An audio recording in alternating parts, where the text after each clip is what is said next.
Price the Lord. இன்றைய ஜீவாப்பம் ரோமர் 15ஆம் அதிகாரம் 20-21 வசனங்கள்.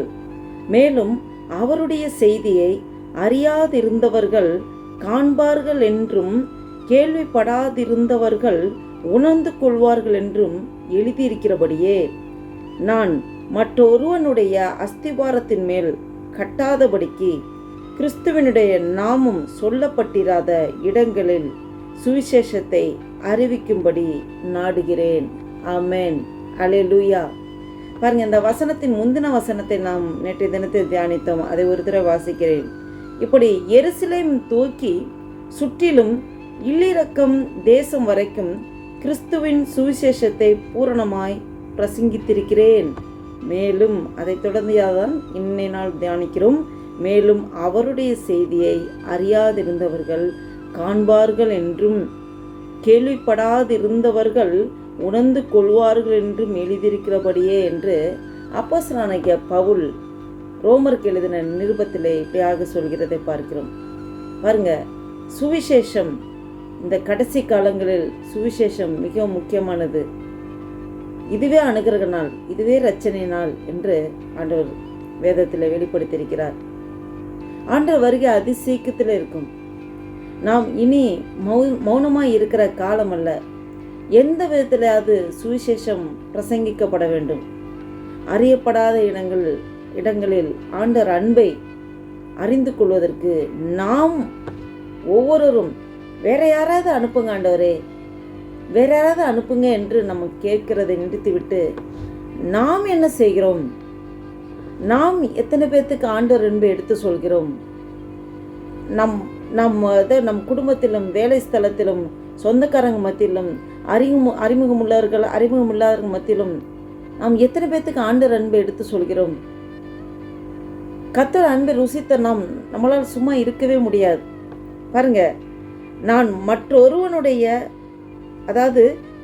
மேலும் அவருடைய செய்தியை அறியாதிருந்தவர்கள் காண்பார்கள் என்றும் கேள்விப்படாதிருந்தவர்கள் உணர்ந்து கொள்வார்கள் என்றும் எழுதியிருக்கிறபடியே நான் மற்றொருவனுடைய அஸ்திபாரத்தின் மேல் கட்டாதபடிக்கு கிறிஸ்துவின் நாமம் சொல்லப்படாத இடங்களில் சுவிசேஷத்தை அறிவிக்கும்படி நாடுகிறேன். மற்றவர்களுடைய அஸ்திபாரத்தின் மேல் கட்டாதபடிக்குன்னா, நிறைய பேர் ஆண்ட ஊழியம் செய்கிறாங்க.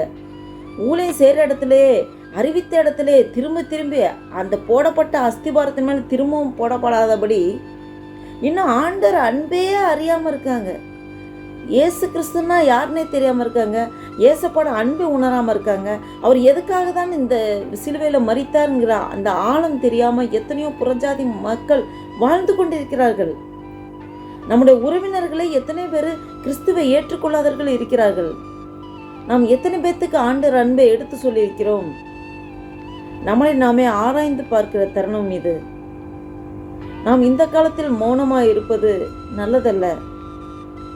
ஆண்டவர் உங்களிடம் என்னிடம் எதிர்பார்க்கிறது, நாம் அனுதினம் ஆலயத்துக்கு ஒவ்வொரு தடவை நம்ம ஆலய கூடுகையின் போது நாம் கூடி வருகிறோம், செய்திகளை கேட்கிறோம், பாடல் பாடி துதிக்கிறோம், ஆராதிக்கிறோம்.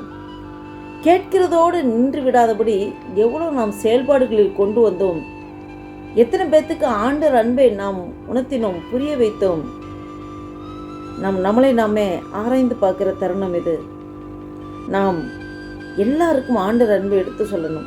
எந்த விதத்திலாவது அதற்கு நாம் முதலாவது ஒரு சாட்சியுள்ள வாழ்க்கையை வாழ வேண்டும். நம்மளுடைய சாட்சியுள்ள வாழ்க்கையை பார்த்தே அநேகர் நம்மகிட்ட எனக்கா ஜெபித்து கொள்ளுங்கள் என்று சொல்லுவாங்க. அது எதற்காக அவங்க நம்மகிட்ட வந்து சொல்கிறாங்கன்னா, நம்மள உள்ள அந்த நடக்கையை பார்த்து ஆண்டவர் நம்மக்கிட்ட ஆண்டவர் இருக்கிறாருங்கிற அந்த உணர்வு அவங்களுக்கு இருக்கிறனால தான் இவங்க ஜெபித்தால் நமக்கு விடுதலை கிடைக்கும், இவங்ககிட்ட ஜெபித்தால் இந்த காரியம் நடக்கும்னு அவங்க விசுவாசித்து நம்மக்கிட்ட எனக்கா ஜெபித்து கொள்ளுங்கள் என்று கேட்கிறார்கள்.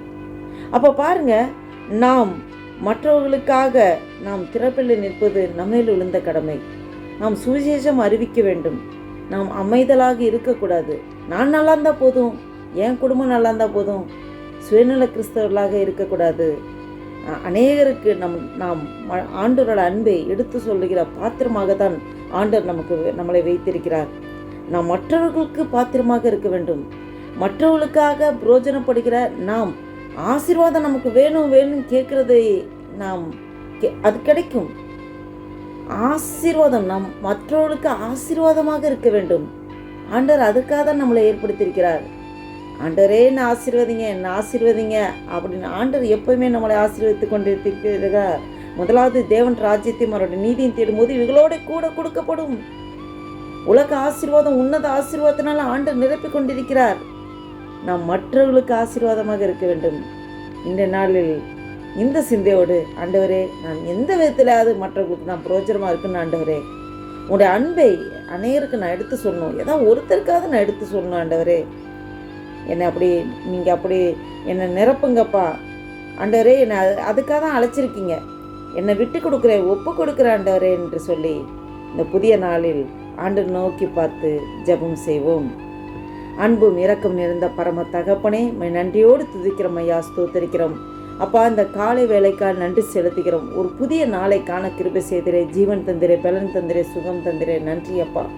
ஆண்டவரே, இந்த புதிய நாளில் ஆண்டவரே அப்பா, இந்த 2025 வருஷத்தின் அக்டோபர் மாதத்தின் 24ஆம் தேதியை காணும்படியாக எங்களுக்கு ஜீவன், சுகம், பலன், ஆரோக்கியத்தை தந்து இந்த மட்டும் பாதுகாத்து வழிநடத்தி வருகிற தேவனே, உமக்கு கொடான கொடி ஸ்தோத்திரம் ஐயா. நன்றி அப்பா. அப்பா, இந்த நாளை கூட ஆண்டவரே இந்த வேத வசனத்தின் மூலம் எங்களோடு நீர் பேசிக்கொண்டிருக்கிறேன். போடப்பட்ட அஸ்திபாரத்திலே திரும்பவும் நாங்கள் போடாதபடி ஆண்டவரே, இன்னும் ஆண்டவரை பற்றியே அறியாத புறஜாதி மார்க்கத்தில் எத்தனையோ பேர் ஆண்டவரை அறியாமல் வாழ்ந்து கொண்டிருக்கிறார்கள். அவர்களுக்கெல்லாம் உடைய அன்பை எடுத்து சொல்லணும் ஆண்டவரே. அப்பா, நாங்கள் ருசித்த அன்பை அவர்களும் ருசிக்க வேண்டும் ஆண்டவரே.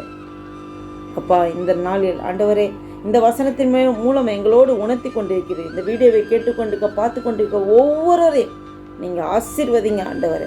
அப்பா, இப்படிப்பட்ட ஆண்டவரை அநேகருக்கு ஆசீர்வாதமான பாத்திரமாக ஒவ்வொருவரையும் மாற்றி வழிநடத்த முடியாது ஜெபிக்கிறோம். அப்பா, அடிமையை நீர் அப்படியே நிரப்புவதற்காக நன்றி செலுத்துகிறோம் ஆண்டவரை. ஆசீர்வதிங்க, பலப்படுத்துங்க. இந்த புதிய நாளின் புதிய கிருபைக்கு பெற்றுக்கொண்டு உமக்கென்று சாட்சியை எழும்பி பிரகாசிக்க கிருபை பார்க்க முடியாது ஜெபிக்கிறோம். இந்த நாளைக்கு விரோதமாக, இந்த ஜெபத்திற்கு விரோதமாக, எங்களுக்கு ஒவ்வொருக்கு விரோதமாக செயல்படுகிற எல்லா சத்துருவின் கிரியைகளை நசனாக இயேசு கிறிஸ்துவின் வல்லமையான நாமத்தினாலே கடிந்து துரத்தை அப்புறப்படுத்துகிறேன். அல்லேலூயா. தேவரீர் எங்களை ஆசீர்வதித்து எங்கள் எல்லைகளை விஸ்தாரமாக்கி முதுகரம் எங்களோடு கூட இருந்து தீங்கு எங்களை துக்கப்படுத்தாதபடிக்கு அதற்கு எங்களை விலக்கி பாதுகாத்து ரசித்து தரணும் ஆண்டவரே. நீர் அப்படியே ஆசீர்வதிக்க கிருபைக்காய் ஸ்தோத்திரம். உமக்கே துதி கனமகிமையெல்லாம் செலுத்துகிறோம். இயேசு கிறிஸ்துவின் நாமத்தினாலே ஜெபிக்கிறோம் ஜீவனுள்ள எங்கள் நல்ல பிதாவே. Amen, amen. Praise the Lord. Thank you Jesus.